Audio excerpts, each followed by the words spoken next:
감사합니다. 네. 오늘도 예배의 자리에 나오신 여러분을 다시 한번 주님의 이름으로 환영하고 축복합니다.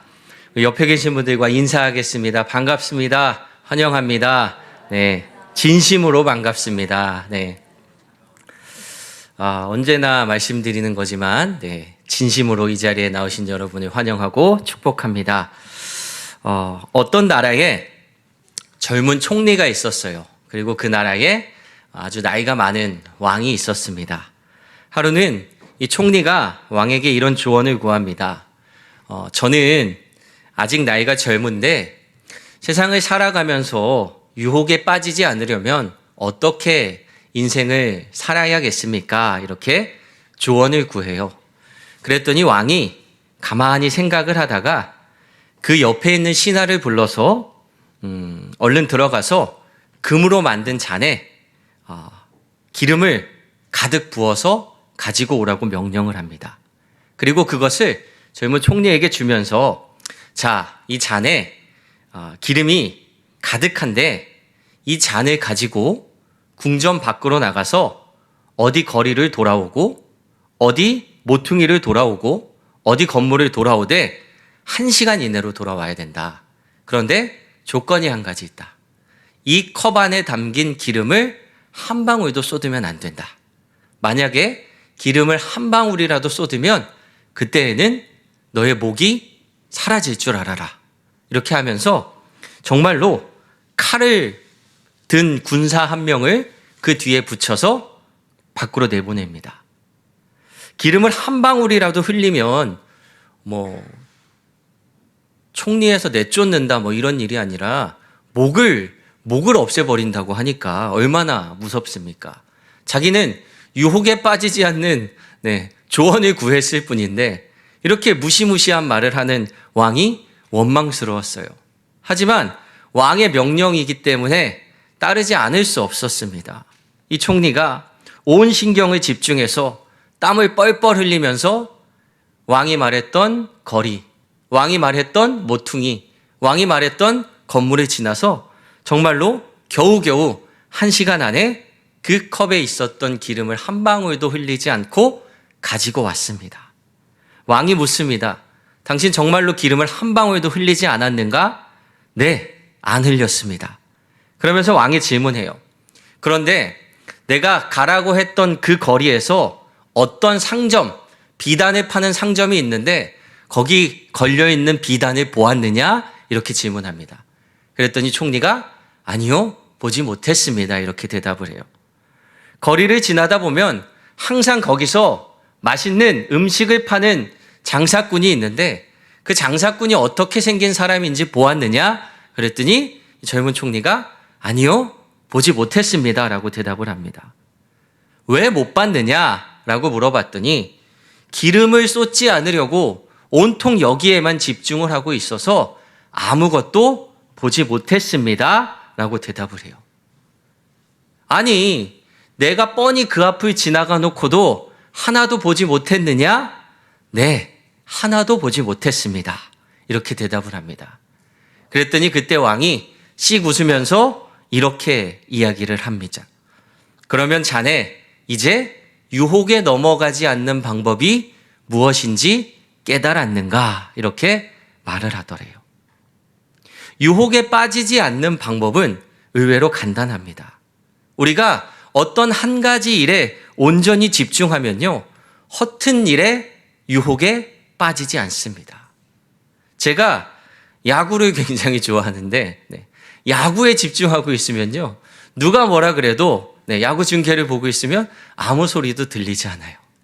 저희 아이가 만화 영화를 볼 때는요, 아무리 앞에 가서 밥 먹어라, 뭐 먹을래? 라고 이야기해도 그 소리가 잘 들어오지 않습니다.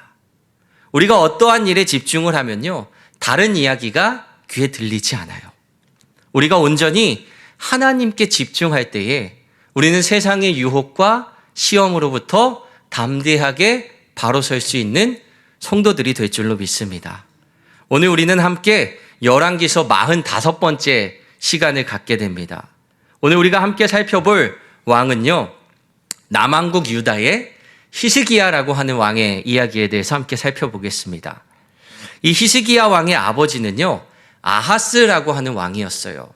여러분들이 기억하실지 모르겠는데 이 아하스 왕은요, 남왕국과 북왕국을 통틀어서 최악의 왕이라는 평가를 받았던 왕이 바로 아하스 왕입니다.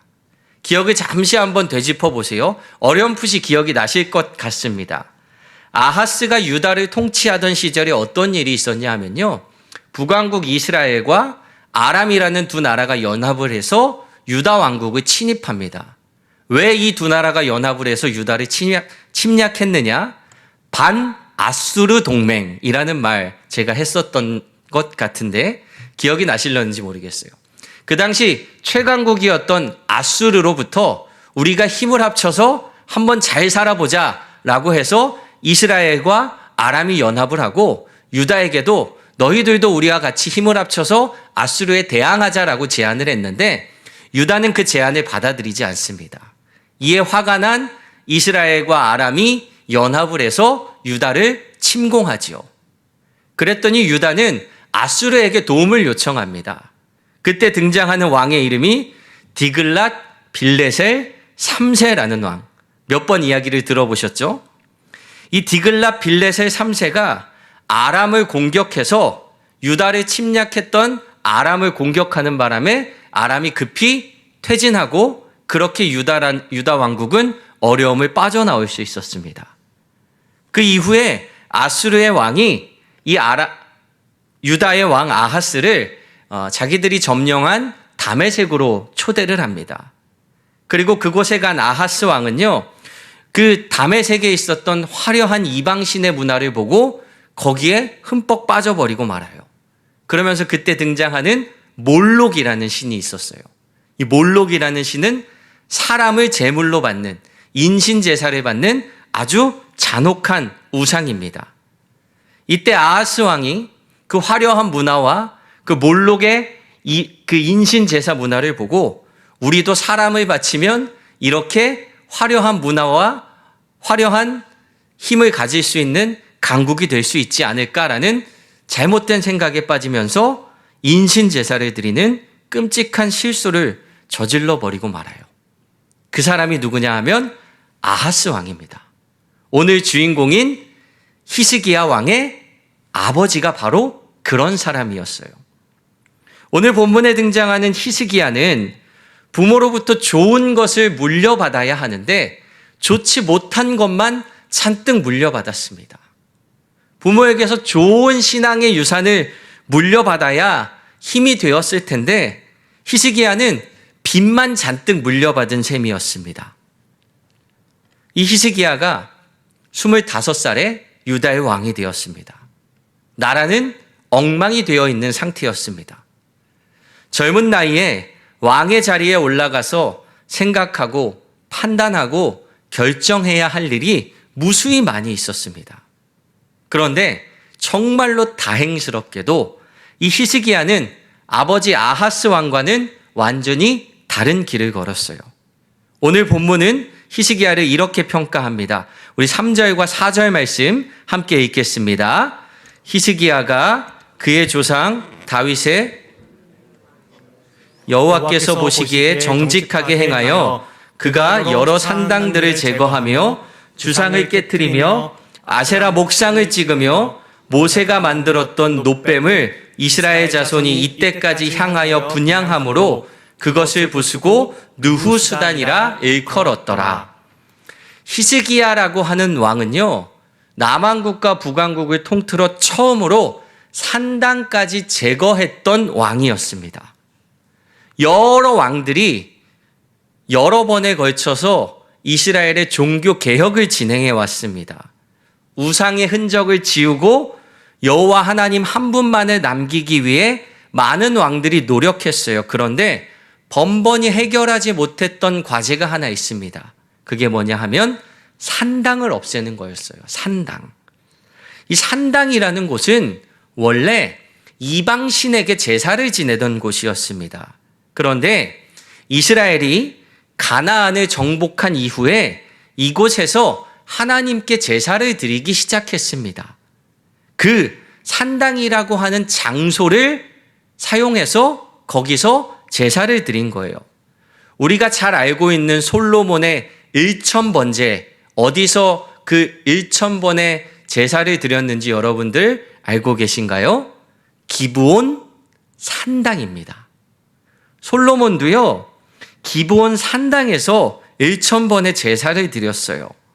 물론 이 솔로몬이 기브온 산당에서 제사를 드릴 때는 아직 성전이 건축되기 이전이었습니다. 때문에 거기서 제사를 드릴 수밖에 없는 상황이었어요. 그런데 많은 사람들에게는 솔로몬도 산당에서 제사를 드렸었다라는 이미지가 남아 있었기 때문에 사람들은 산당에서 드리는 제사에 대해서 크게 나쁘게 생각하지 않았습니다. 그리고 실제로 산당이라는 장소에서 제사를 드리는 게 문제될 거는 없었어요. 그럼 문제되는 것이 무엇이냐? 산당에서 제사를 드리면서 하나님께 예배를 드리면서 그 산당에 남아있던 이방 문화, 그 잡신들의 우상들의 문화가 하나님을 예배하는 그 문화와 혼합되면서 발생하는 여러 가지 문제들이 있었기 때문에 산당은 반드시 없어져야 할 문화였습니다. 그런데 많은 왕들이 이 산당을 없애지 못했어요. 왜냐하면 이 산당을 없앴을 때 제사 드리는, 하나님께 예배 드리는 여러 가지 문제점과 혼란과 여태까지 있어 왔던 문화를 없애는 것에 대한 그런 거부감 때문에 과감하게 그 산당을 제거하는 작업을 손대지 못했었습니다. 근데 오늘 왕이 된 이 히스기야는요, 과감하게 그 산당을 모두 없애버렸어요. 그리고 히스기야가 진행한 또 다른 업적이 한 가지 더 등장하는데 우리 4절 말씀 다시 한 번만 같이 읽어보겠습니다. 시작. 그가 여러 산당들을 제거하며 주상을 깨뜨리며 아세라 목상을 찍으며 모세가 만들었던 놋뱀을 이스라엘 자손이 이때까지 행하여 분향함으로 그것을 부수고 느후수단이라 일컬었더라. 아멘. 모세가 만든 놋뱀을 과감하게 부수고 느후수단이라 일컬었다라고 기록합니다. 모세가 놋뱀을 만든 사건에 대해서 여러분들 알고 계신가요? 모세가 이 놋뱀을 만든 이유는요, 이스라엘이 애굽을 탈출해서 가나안으로 가던 길에 일어났던 어떤 사건 때문이었어요. 애굽을 탈출한 이스라엘 백성들이 가나안으로 가던 길이었습니다. 가나안으로 가기 위해서 에돔이라는 나라의 땅을 지나야 하는데 이스라엘 백성들이 한꺼번에 수많은 사람들이 남의 나라의 땅을 허락받지 않고 지나가면 전쟁이 나고 싸움이 날 수 있잖아요. 그래서 에돔의 왕에게 요청을 합니다. 우리가 지금 가나안으로 가는 길이라 당신네 나라를 침략하진 않을 겁니다. 그런데 이 땅을 좀 지나가게 해 주십시오라고 요청을 해요. 그때 에돔 왕이 이스라엘 백성들이 자기네 땅을 지나가는 것을 허락해 주었을까요? 허락해 주지 않았을까요? 허락해 주지 않았습니다. 네. 이집트를 탈출한 이스라엘 백성들을 그 땅을 지나가게 허락해 주기가 부담스러웠을 거예요. 왜냐하면 이집트와의 관계가 있었으니까. 때문에 이 이스라엘 백성들은요, 에돔 땅을 통과하지 못하고 먼 길을 돌아서 지나가게 됩니다. 길은 험하고 그들이 먹을 수 있는 음식은 형편없는 것들이었어요. 사람이 너무나도 힘들고 마음도 힘들고 몸도 힘들면 그 어려움을 이겨낼 수 있는 힘이 사라집니다.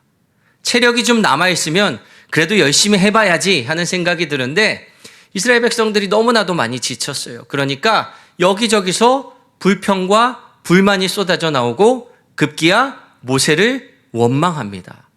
우리가 여기 이렇게 나와서 너 때문에 다 죽게 생겼어. 괜히 우리를 이 광야로 이끌어내서 여기서 이렇게 죽게 되는구나. 막 원망했어요. 이때 하나님께서 불뱀을 보내셔서 불평하는 백성들을 징계하십니다.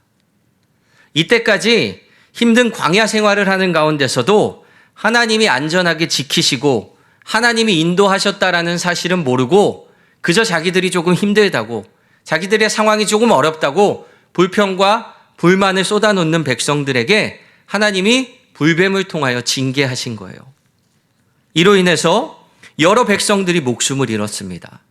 그리고 그 백성들은 모세를 찾아가서 제발 우리를 좀 살려달라고 간청을 해요. 그때 모세가 하나님께 올라가 기도를 드렸고 하나님께서 놋으로 뱀을 만들어서 장대 높이에 매달고 그 뱀을 바라본 사람들은 살아나도록 은혜를 베푸십니다. 그게 바로 모세가 만든 놋뱀이었어요. 그러니 이스라엘 백성들에게 이 놋뱀이라고 하는 상징물이 얼마나 중요한 의미가 담긴 물건이었겠습니까? 그래서 이스라엘 백성들이요, 그 솔로몬이 성전을 지었을 때 솔로몬 성전의 그 한 공간에다가 이 놋뱀을 모셔놓고요, 몸이 아프거나 불편한 사람들은 특별히 이 놋뱀 앞에서 분향하며 낫기를 기도했던 문화가 있었을 정도라고 합니다.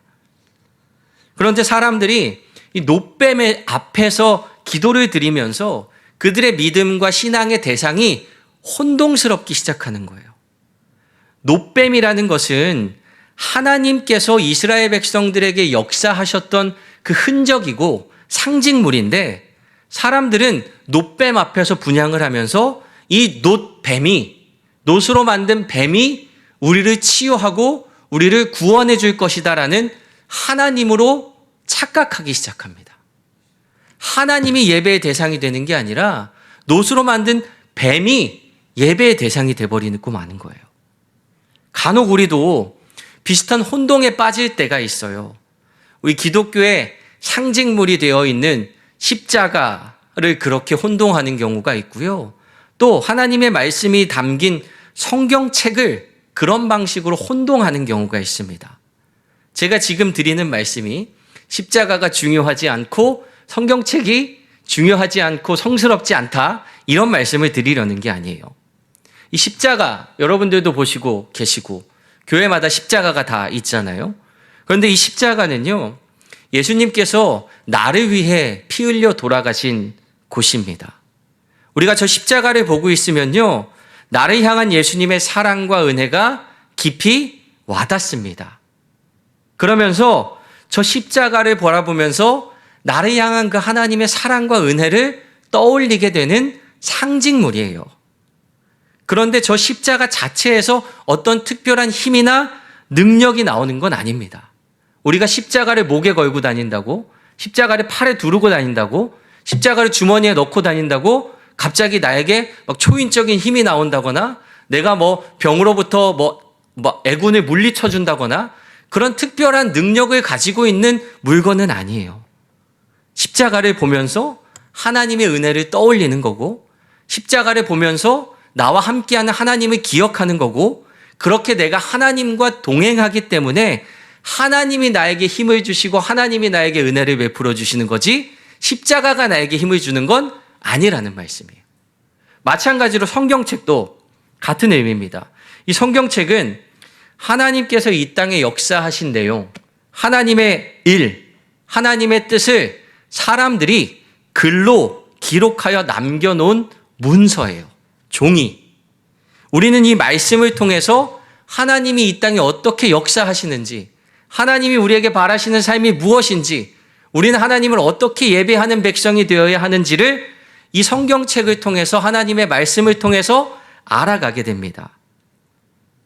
중요한 것은 여기에 있는 이 종이와 여기 있는 글씨가 아니라 이 안에 담겨 있는 하나님의 말씀과 하나님의 뜻이 중요한 거예요. 그렇죠? 간혹 보면요, 제가 우리 삼산교회 와서도 2번인가 봤는데 성경책을 버리지 못해서 저희 교회 문 앞에 이렇게 놓고 가시는 분들이 계시더라고요. 그 성경책을 왜 놓고 가셨는지 모르겠어요. 나는 안 보니까 여기 있는 사람 누구라도 보라고 놓으신 건지, 아니면 내가 이거 버리면 벌 받을까 봐 깨림칙해서 교회 앞에 놓고 가신 건지는 모르겠는데, 우리가 여기 있는 종이와 글씨를 버리는 것은 크게 문제될 게 없습니다. 만약에 그게 문제라면 여러분들 지금 요즘 핸드폰으로 성경 어플 같은 거 쓰시잖아요. 그것도 지우면 안 되는 거예요. 그죠? 이거는 종이는, 글씨는 뭐 어떻게 돼도 아무 상관이 없어요. 중요한 건 이 안에 담긴 하나님의 말씀이 우리 안에 남아 있어야 한다는 거예요. 성경책을 교회 앞에 놓고 가신 분은요, 하나님의 말씀은 내 안에 남겨두지 않고 이거 버리지 못해서 교회 앞에 두고 가신 거. 너무나도 안타까운 모습이라는 거예요. 우리가 어떤 물건이나 어떤 행동이나 어떤 의식이나 어떤 사람, 그게 하나님이 되어서는 안 됩니다. 기도 자체에 어떤 능력이 있다라고 생각하면 기도는 주문을 외우는 것과 크게 다를 바가 없어요. 우리가 기도는 하나님의 능력입니다라고 말하는 이유는요, 나의 기도를 들으시는 하나님이 계시기 때문에 기도가 능력이 있다라고 말하는 거지, 기도 자체만을 놓고 능력이라고 말하지 않습니다. 마찬가지로 우리가 모여서 예배 드리잖아요. 예배만 드린다고 끝나는 것이 아니라 예배를 드리면서 하나님을 만나고 하나님의 마음을 우리가 느끼고 하나님과 연합할 때, 그때 하나님의 역사가 나타나는 거예요. 이 히스기야 왕은요, 이 모든 본질이 무엇인지 알고 있었던 사람이었어요. 그래서 과감하게 모세가 만든 놋뱀을 부숴버릴 수 있었습니다. 당시 이스라엘 백성들에게 모세라고 하는 사람은요, 신적인 존재라고 말하기는 뭐하지만 어마어마한 민족의 지도자였습니다. 그 모세가 만든 놋뱀, 그 놋뱀을 통하여 나타났던 이스라엘의 역사를 기억한다면 그 놋뱀을 부숴버린다는 게 얼마나 어려운 일이었을까요? 그런데 그는 과감하게 그걸 부숴버렸어요. 왜냐하면 그 놋뱀 때문에 백성들이 하나님을 보지 못하니까. 놋뱀을 통해서 하나님을 바라봐야 하는데 놋뱀에만 갇혀있고 하나님을 바라보지 못하는 그 백성들을 안타깝게 여겨서 그것을 부숴버렸습니다. 그리고 성경의 기록을 보니까 놋뱀을 느후수단이라고 불렀대요. 느후수단이라는 말은요, 히브리어로 놋조각이라는 뜻이에요. 이거는 그냥 놋조각일 뿐이다. 우리가 기억하고 바라봐야 할 분은 하나님이지 이 놋조각이 아니다라는 거예요. 히스기야는 오직 하나님만 의지했고 하나님만 연합했습니다. 본문 6절 말씀 함께 보겠습니다. 같이 읽어볼까요? 곧 그가 여호와께 연합하여 그에게서 떠나지 아니하고 여호와께서 모세에게 명령하신 계명을 지켰더라. 아멘. 히스기야 왕이 여호와께 연합하고 그에게서 떠나지 않았다고 합니다. 연합하다라는 말은 히브리어로 다바크라는 단어를 사용하는데, 이게 어떤 뜻이냐면 착 달라붙다, 그리고 힘써서 쫓아간다 라는 의미를 가지고 있어요. 히스기야는요, 하나님께 착 달라붙어서 하나님의 뜻을 힘써 쫓았습니다. 그랬더니 히스기야의 삶이 어땠습니까? 7절과 8절 말씀에 그의 삶을 이렇게 기록합니다. 여호와께서 그와 함께 하심에 그가 어디로 가든지 형통하였더라. 저가 아수르 왕을 배반하고 섬기지 아니하였고 그가 블레셋 사람들을 쳐서 가사와 그 사방에 이르고 망대에서부터 견고한 성까지 이르렀더라. 이렇게 기록합니다. 그가 하나님께 착 달라붙어서 하나님의 뜻을 열심히 쫓아갈 때에 그가 어디로 가든지 하나님이 그를 형통하게 하셨어요. 히스기야는 그 아버지와 반대로 아수르 왕을 섬기지 않았습니다. 아수르는요, 당시에 최고로 강한 힘을 가지고 있었던 나라예요. 그 아버지 아하스는요, 그 나라에 있던 모든 금과 은을 다 바쳐가면서 아수르의 왕을 의지했습니다. 그런데 히스기야는 나는 더 이상 아수르를 의지하지 않겠다라는 거예요. 우린 이제 더 이상 아수르의 힘에 의지하지 않습니다. 우리는 오직 여호와 하나님만 붙들고 나아갑니다. 놀랍게도요, 아수르의 침략을 막기에 급급했고 아수르의 도움이 아니면 하루하루 살아가기 힘들었던 유다 왕국이요, 8절 말씀에 뭐라고 기록하고 있습니까? 블레셋을 쳐서 가사와 그 사방에까지 이르고 망대에서부터 견고한 성까지 이르렀대요. 블레셋을 쳐서 가사 지역을 빼앗았습니다. 블레셋이라고 하는 나라가 힘이 약한 나라였을까요? 당시 기록을 보니까요, 블레셋과 아수르는 동맹 관계였대요. 이들이 동맹을 맺어서 이집트라고 하는 큰 힘을 가진 나라를 괴롭힐 정도로 강한 힘을 과시하던 나라가 블레셋입니다. 그런데 히스기야가 블레셋의 가사 지역을 점령했다라는 뜻은 그 막강한 힘을 가지고 있었던 블레셋과 아수르 연합군을 무찔렀다라는 뜻이에요. 그의 아버지 아하스 때에는 다른 나라 눈치만 보면서 하루하루 살아가기에만 급급했던 유다가 어떻게 갑자기 이렇게 놀라운 힘을 만들어낼 수 있었을까요? 하나님만 의지하며 나아갈 때에 하나님께서 그들을 인도하셨기 때문입니다. 오늘도 우리는 세상의 수많은 유혹들 앞에서 살아갑니다. 이 세상을 살아가다 보면요, 그 신앙을 지킨다라는 것 자체가 그 유혹에 넘어지지 않기가 얼마나 힘들고 어려운지 모릅니다. 저는 특별히 여러분들이 이 자리에 나와 계셔서 이런 말씀을 드리는 게 아니라, 저는 또 안 나오시고 이 유튜브로 보시는 분들이 시험에 드실까봐 우려가 되지만, 수요일 이 시간을 지켜서 예배 드리는 분들이 정말 얼마나 귀하고 소중한 분들인가라는 생각을 매번 하게 돼요. 매번. 물론 제가 수요 예배를 인도하고 있어서 여러분들이 저와 함께 해서 더 애틋한 감정도 없지 않아 있지만, 수요일 7시 반에 하던 일 부랴부랴 맞춰놓고 예배 드리기 위해 시간을 구분하여 이 자리에 나온다는 게 보통 일이 아니라는 것 여러분들도 더 잘 아시잖아요. 내가 하나님을 향한 그 믿음을 가지고 다시 한번 내 삶을 하나님께 맞추기 위해서 내가 하고 싶은 것, 내가 좋아하는 것, 내가 해야 하는 것 다 내려놓고 나의 삶을 하나님께 맞추는 그 믿음을 지킨다라는 게 굉장히 쉽지 않은 일입니다. 우리는 세상을 살아가면서 너무나도 힘들고 어려운 유혹을 마주하는 순간 어떻게 이 유혹을 이겨내야 하지? 어떻게 이 위기를 견뎌내야 하지? 막막할 때가 있어요. 광야를 건너던 이스라엘 백성들은요, 그 유혹과 그 위기 속에서 불평과 불만을 쏟아내면서 하나님을 원망했습니다. 그때 하나님께서는요, 불뱀을 보내셔서 그동안 인도하시고 보호하셨던 하나님을 다시 한번 떠올리게 하셨어요. 내가 너희를 지키지 않으면 너에게 이렇게 어려운 일들이 일어날 수 있다는 것을 보여주셨습니다. 그리고는 놋뱀을 통하여 너희들이 나만 바라보며 나를 의지할 때에 내가 어떤 어려운 상황에 있든지 너희들을 지키고 인도할 것이다라는 약속을 다시 한번 그들에게 보여주셨어요. 제가 설교 시작하면서 들려드린 예화 기억하시지요? 우리가 어떤 한 가지에 집중하면 다른 것은 우리 눈에 들어오지 않습니다. 우리가 하나님께 집중하는 삶을 살아가면요, 자연스럽게 세상의 유혹으로부터 이겨낼 수 있는 믿음의 삶이 될 수 있지 않을까요? 사탄은 나와 하나님과의 관계가 느슨해진 틈을 집요하게 파고들고 공략합니다. 내가 조금 하나님과의 그 관계에 균열이 생기잖아요.